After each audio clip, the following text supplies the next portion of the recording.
Alright mga kaibigan, isang mapagpalang araw naman sa ating lahat mga kaibigan. Ayan, a day in my life. Ayan, sasamahan ko muna ang aking misis sa talipapa mga kaibigan. Kami ay gagala muna. Dahil sa rest day niya, alay lakad do kami ngayon guys. So ayan, kasama pa namin ang aming bagets na pogi. Ayan, laging kasama yan. So ayan, dito na kami sa labas mga guys. Ay no. Dahil sa wala tayong service, lakad-lakad lang muna tayo mga kaibigan. Ayan. At habang naglalakad na nga kayo mga kaibigan, nakita ko yung pwesto ng bukuhan bago sa aking paningin. Kaya tinawid ko muna kung magkano ang presyo ng buko. 35 pesos lang mga kaibigan dito sa labas. Pero bago ang lahat mga guys, kung kayo'y hindi pa nakasubscribe sa aking channel, please subscribe na lang mga kaibigan. Ayan, at pahits na rin ng notification bell para updated kayo sa aking mga videos.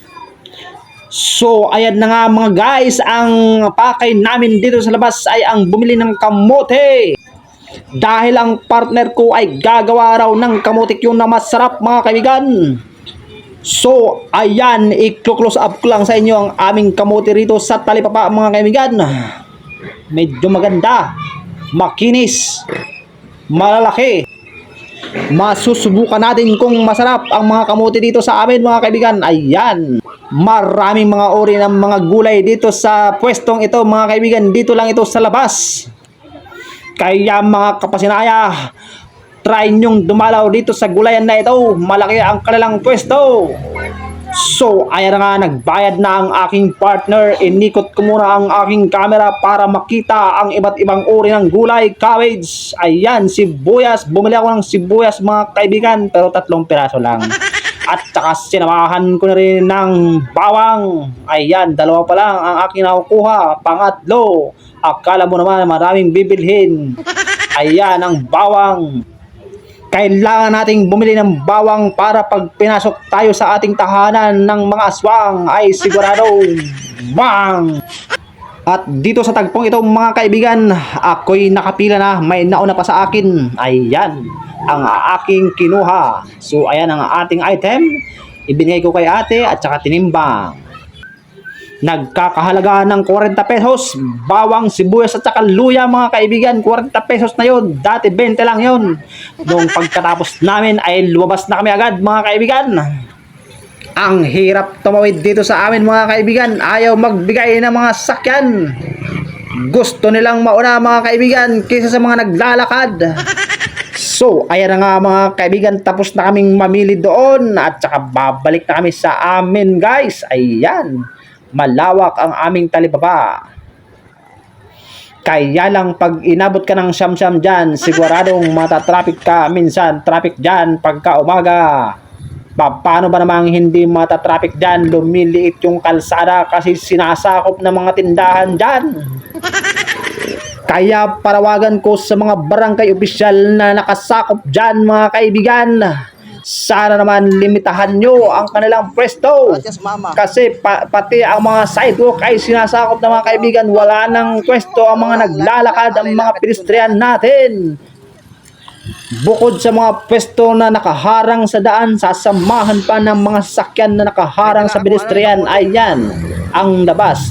Sa kalsada ka talaga dadaan. Pag nasagi ka naman ng sasakyan, sila pa ang galit mga kaibigan.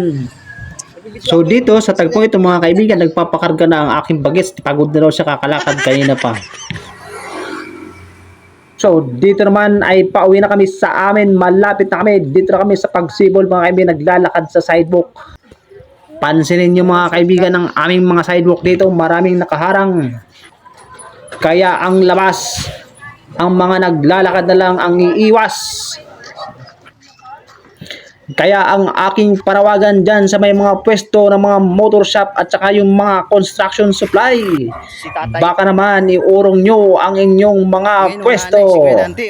Kawawa naman ang mga naglalakad sa kalsada lang dadaan. So ayan na nga mga kaibigan, dito sa tagpong ito, ayan, tumawid na kami kasi bumili na nga kami ng buko kanina. Hindi kami bumili, gawa ng lalabas pa kami. So ayan, Pumusto muna ako at saka magkakaroon muna tayo ng konting patalastas guys. Ayan. Oh my God.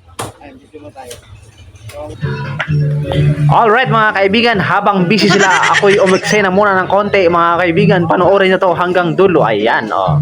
Oh, ayan si Tanga, oh. At saka isa pa, oh, ayan, biglang nawala, oh, di ba? Content na. Tapos na ang ating patalastas mga kaibigan. Ayan, inikot ko na ang aking camera para makita ang mga buko. Ayan, marami silang supply ng buko ngayon. Kaya dun, nakapamili kami ng maganda. Alright mga kaibigan. Nandito tayo sa labas. Merong bagong pwesto ng bukuhan dito mga kaibigan. Kung kayo bibili ng buko, dito na kayo sa labas.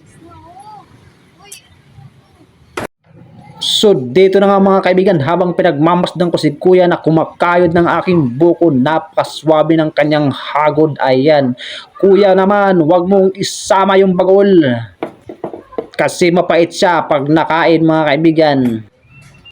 At si kuya namang tumataga, ayan, matalim ang kanyang itak mga kaibigan. Kaya mga bata, don't try this at home. Magpatulong kayo sa iyong mga magulang.